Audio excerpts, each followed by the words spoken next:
When you look at couples, do you think, oh, I really would like to be in one of those? Or do you think, ick, that looks horrible?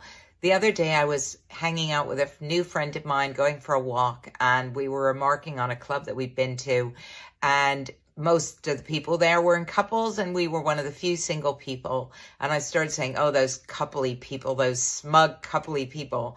And he laughed and said, you're talking about couples with some degree of disdain. And I said, yeah, I am, because mostly when I look at couples, I think, ick, who wants to be in one of those? They often, one or the other person in the couple seems pretty unhappy, actually.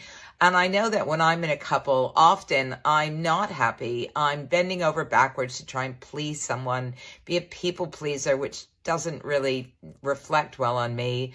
I'm doing things that I don't really want to do just to support the other person. I'm sometimes ignoring the things that I really do enjoy doing because I know the person I'm with doesn't really enjoy doing those things. And fundamentally, I'm not being at my most authentic, if you like that word, which I don't, but I'm going to use it anyway, my authentic self.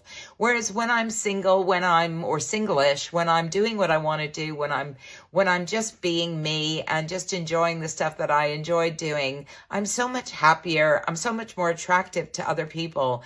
And I'm just I'm just me. I'm just the person that I want to be. So until I can find a way of being in a couple where I don't sacrifice a part of me just to please the other person, then I will remain single.